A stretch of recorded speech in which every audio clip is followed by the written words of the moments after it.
Hey Rock Tumblers, it's Tom with you again, and today we are talking to a local band from Perth by the name of Drowners, who are a very eclectic band with a post-punk and jangle pop sound, and they will explain what jangle pop is in the interview. So without further ado, here is the band, The Drowners. We're here with The Drowners, local Perth band, or Borloo from the press release, but I think Borloo's Perth. How are you guys? We have Hugo and Val here from The Drowners. I'm going good, mate. How you guys doing? Yeah, not too bad.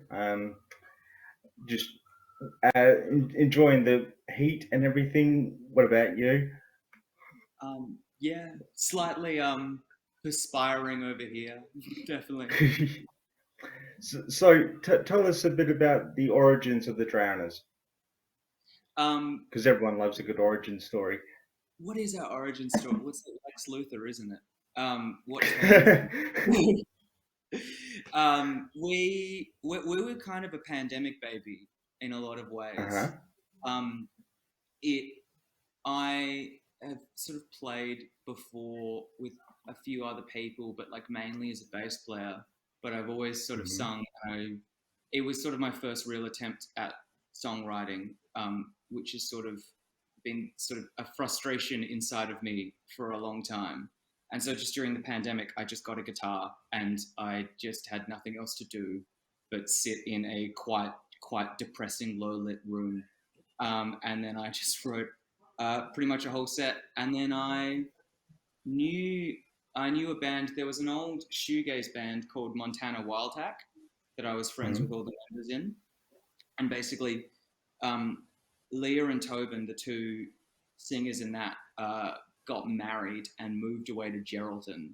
So I sort of kind of exhumed the corpse of this band. So the first iteration of the Drowners was just that band with me replacing with the happily married couple replaced with me, kind of. I just stole their rhythm section and keys player, and now we've had a few more lineup changes since then. Hmm.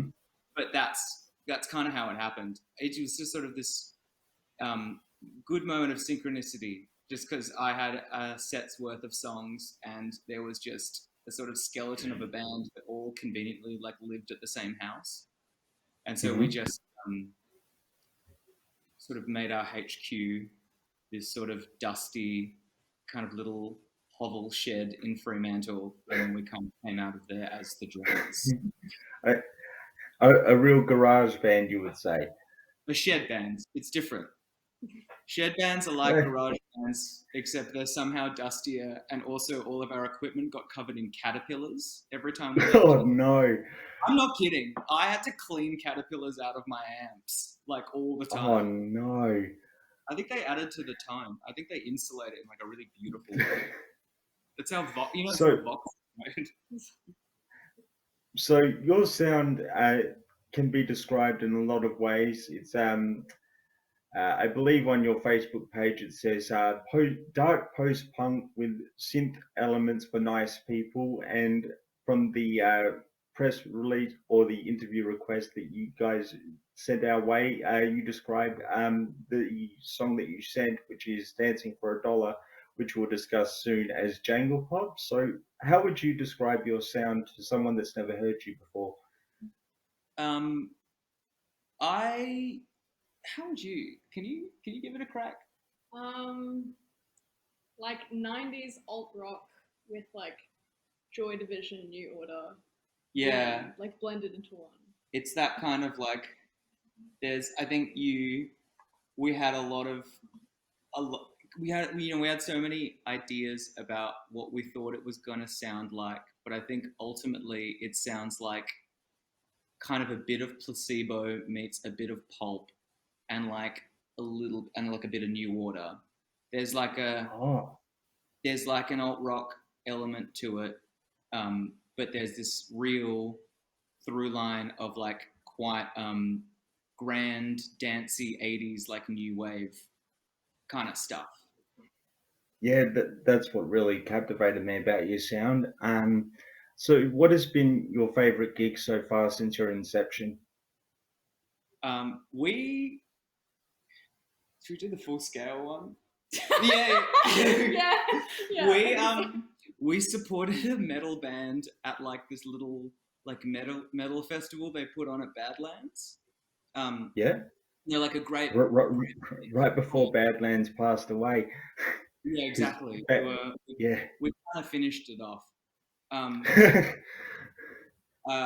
And these guys like reached out to us and they were like, we're doing like a reunion tour. They're a band called Full Scale, kind of like very similar to like Rage Against the Machine. And they were like, we really love your sound kind of thing, yada, yada, yada. Like, would you like to play in this like metal fest we're putting on? And then we're like, sure. And then I like told the guys and I was like, I don't think he's listened to us. And we were like, he's definitely not listened to us. And so we played this like metal festival with our set, which has multiple ballads in it. And I kind of just loved how out of place we were. Because usually you're playing like with your friends of like similar minds, but like playing to a crowd of people in like ripped denim vests and stuff like that was, and just sort of just them. Yeah, it was just nice to, and then like the metalheads afterwards came up and like said really nice things about us, just because I think wow. we were respected for them as well. They were like, I think we were the only band on the bill that was crooning and having like fake string arrangements and stuff like that. Oh wow. And what outfits were you wearing, just to set the scene so I can visualize? Because you said there were ripped denim audiences and stuff. So were you wearing like flares? Yeah. I wore like a pink skirt with like a little pink top and like nipple covers. And that was like, I don't know why. Were you having a Hello Kitty night? I was having Hello Kitty night. That's yeah, what I was doing. I dress like I usually dress on stage, which is to look sort of like a divorced Undertaker. Like real, I don't know why. I just feel you got to have this funeral attire all the time. So Gomez going through a bad divorce from Morticia. That's exactly it. So do you have any rituals or anything you do before you record in the studio or go on stage? Before I record, no. I think I'm just I have a sort of deep flint of anxiety in the back of my head. So I think all my rituals are just like obsessively like looking through and like checking gear and stuff like that. To like an unhealthy degree, and then it always breaks anyway. So you know. What about you? So what about before what going about on yourself, Val? Oh, yeah. Sorry. That's a good question. I don't know. Before like every gig, I think I just sort of pace around, and I'm just like, oh my god, like 20 minutes, 10 minutes until I have to play, and then I'm just like worried that I'll forget things in the set. So I have to really like focus in, like, you know. I always forget to do vocal warm-ups, and so and our songs are like very like, you know, you're kind of wailing them a lot, and so like I sort of realize 5 minutes before, and I try and sort of speed through like a bunch of vocal warm-ups at like 3 times speed, and like I imagine that's going to do anything. Oh dear. So it's basically just me yelling to myself in a mirror for 5 minutes. Oh dear. So you've released an album, I believe it was in 2022, called "The Evening World Comes to Greet You." Comes out to meet you. Comes out to meet you, yes. And I believe that's got about 9 songs on it. So before we get into your new single, why don't you tell us a bit about that album and some of the stories behind some of the songs?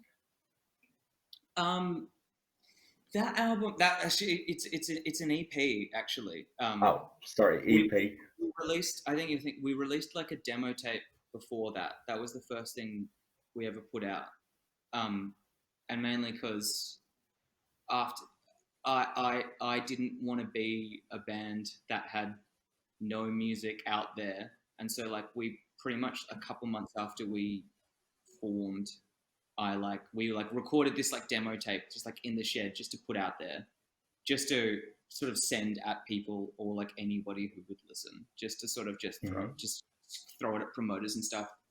And then our first like proper release, The Evening World, was just again kind of, it doesn't really have that much of a unifying theme, except for it was all written, I think, in a time of like post-pandemic kind of like going out again, like the nightlife resurgence, and just feeling that there was kind of this kind of slight mania about the place of like people releasing all this like slightly manic kind of unkempt energy that they had. Like, I don't know, it just felt like lights out right after the pandemic, which is kind of weird. Like, and it was like nobody wanted to go home. So, sorry about that. You might have heard the dogs yapping in the background. That's got a bit of bass to them. So basically, it was like a cathartic release after being locked inside, metaphorically speaking, and sometimes literally, and sort of just letting all out that potential energy and turning it into kinetic energy, so to speak. Yeah, kinetic energy is a good phrase, but it's not. I don't think it's cathartic. I think it's very sort of like paranoid and nervy and twitchy. Like it's real. And I think all the music in that is quite tightly coiled and like very post-punky in that way. It's like it's a jittery album. It's a jittery and it's kind of nervous and it's kind of hasn't slept. Kind of needs to go to bed. And that should move us on nicely to your single, which I believe was just released on the 1st of March. And it's called Dancing for $1. And you describe it as a sort of concept to the end of the world. So how did you come up with that concept? And was it a collaborative group or just a collaborative coming together of ideas, or just your self, Hugo? All the lyrics are me. It's sort of, it started, I don't know, it's kind of just a deeply ironic little song. And it's just about that sort of uniquely modern thing that we all kind of live through, or at least us in the band, where it's like you kind of get up and you check your phone and you read a sort of series of different articles about the potential end of the world, which is potentially quite imminent. And then you just have to go like, well, that's distressing. And then you just go to work kind of thing. Yep. And it's just this weird erosion it causes in you. And so it's a song about, again, kind of the mania, which that can incite in a person. What did you think it was about? Yeah, I thought it was like doing a lot for not much. That was my interpretation. It's actually not bad. It's actually... Like when I'm at work, I do way too much. And don't get paid enough. No remuneration for your suffering. So in your interpretation, it's almost nihilistic, anarchistic, sort of, I don't get paid enough, I'm going to like just rage against the machine, so to speak. Yeah, it's like if Rage Against the Machine wrote more ballads. Wow. Jangle Pop Against the Machine. Jangle Pop Against the Machine. That's the new name of the band. Rebranding. I think it's popular. So how did you come up with some of the music progressions? Because listening to it, it's a really unique sound. Like I said at the top of the interview, you guys are a really unique sound. So how did you come up with some of the musical progressions and all that sort of thing in the process of releasing this? Yeah, it's very much it's our go-between song. I wrote it at a time about like 6 or so months ago, where I sort of rediscovered the go-betweens and sort of it was sort of going around and just telling everybody in my life, basically being like, I think they're the greatest band of all time. Do you think this kind of thing? And I just wanted to make I wanted to try and make a go-between song, but it kind of then, I think what you're pointing to is the chord progression is still quite like knotty and angular in our like old kind of Drowner stuff, and so it kind of is a coming, I don't know, it has both of those elements sort of sitting quite uncomfortably together, but it's still very much like it's meant to be that kind of open melodic kind of quite wide gesture of a pop song that the go-betweens, but doing it in a kind of like an indie band, basically. And I also noticed that that there's another track that you released on in the same sort of themes with it, Driving Nails. Is that going to be on the upcoming Biting album? Nails. Biting But Nails.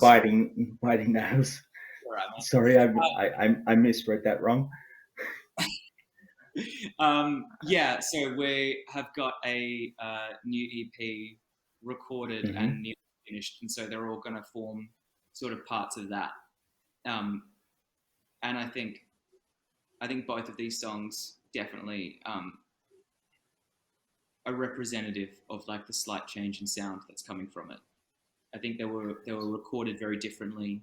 There's a lot more space. There's a lot more melody to it. There's a lot more I think considered in the way that it's arranged and written than our first one, which is sort of the first record was very much like getting into a studio for like literally a day, which is all we could afford, and not really quite understanding what we were doing. And sort of and studio time is so expensive. Yeah. So what sort of things can we expect from the album, the upcoming album? So the same sort of jangle pop sound, or are we all going to have like different elements to look forward to? There's more. I don't know. I think that it's called, the record is going to be called House Red, and the title track is very much I think similar to our older stuff, but with more of the kind of like go-betweensy new order kind of elements, like just rattling hi-hats and chorus guitars. But there's lots more just sort of kind of just layering of things, and there's a lot more space in the arrangements in the mix. So it kind of has this full, quite grand kind of 80s effect, which I think our stuff has always kind of wanted, but we'd never really understood how to make before.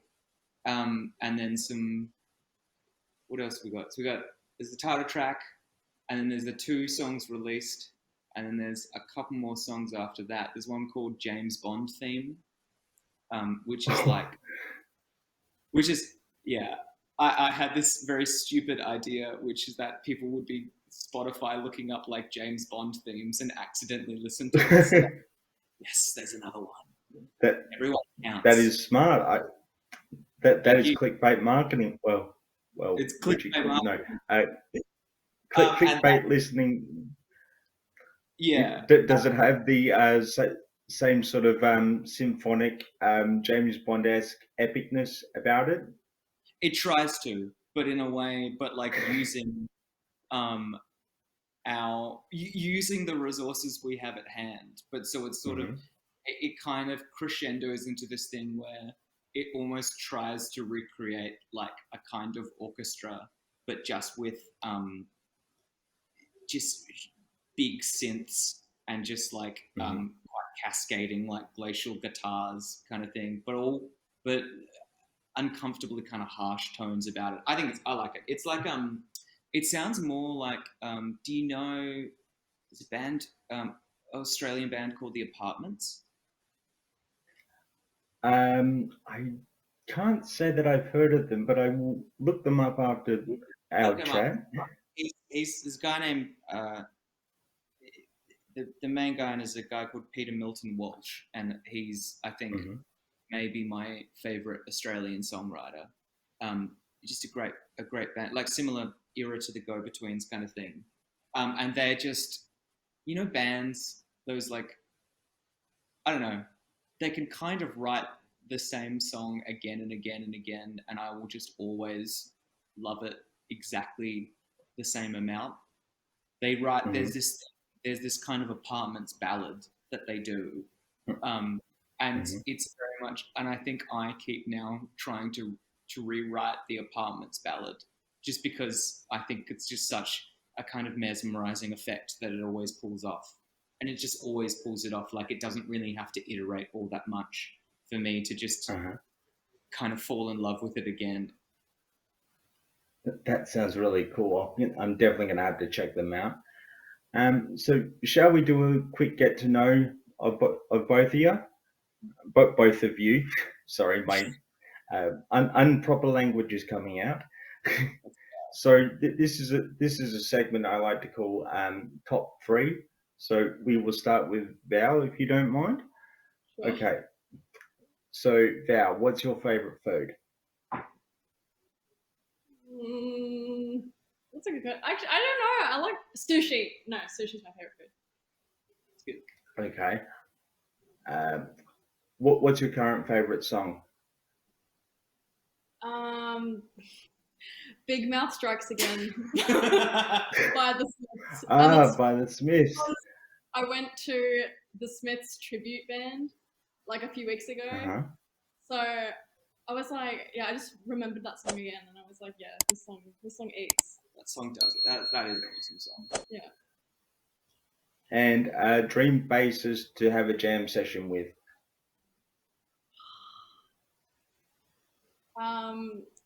Gail and Dorsey. Who's he? Who are they from? Okay. She's like a session musician, but she played for Prince. Oh, yes. Ah. Okay, now Hugo, on to you. Favorite songwriter besides yourself? I'd never say myself. Don't worry.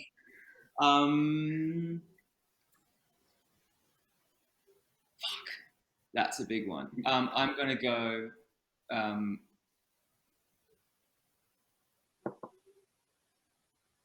Help. No, it's your own personal opinion, dude.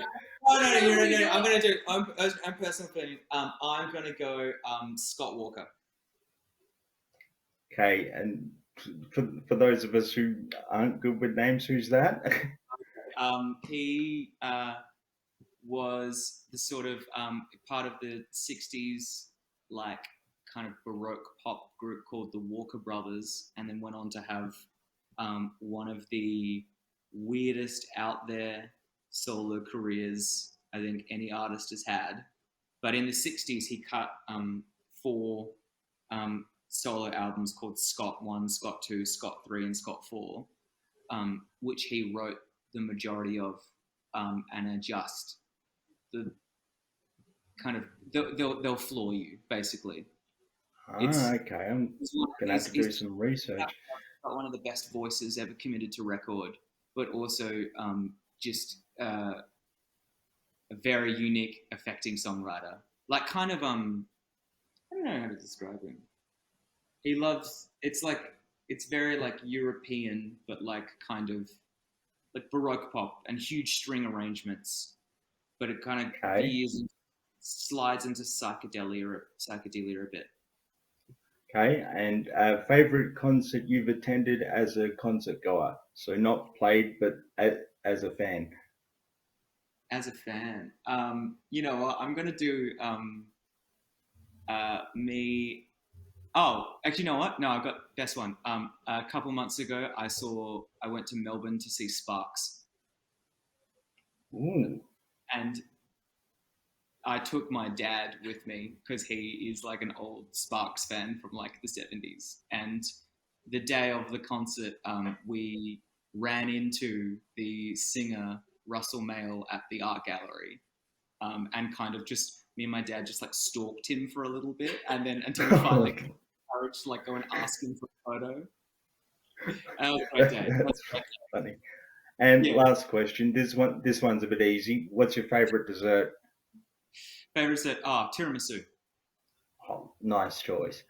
So, do you guys have any upcoming gigs you'd like to promote? Tomorrow night, we're doing the Bird.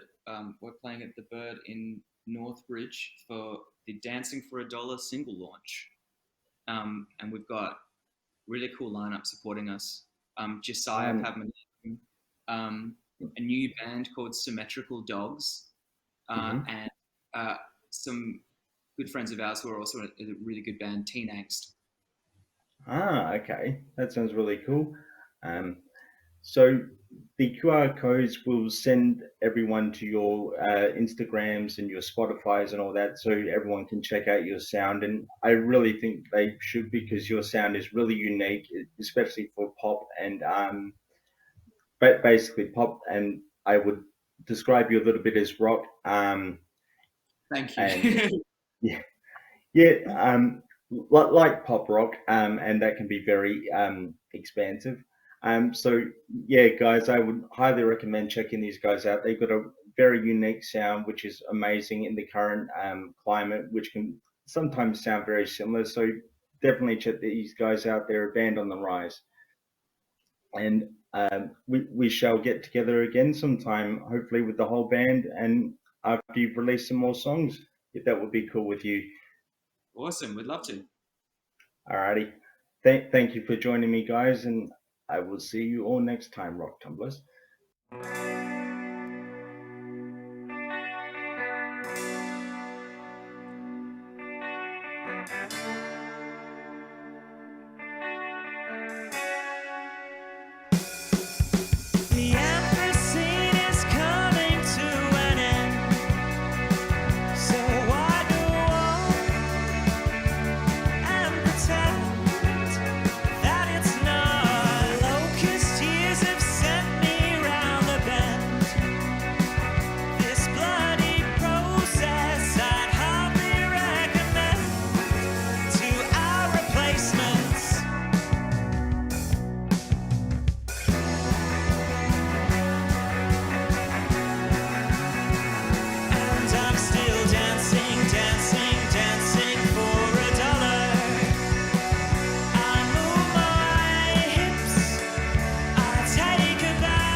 Driving cars on the surface of Mars.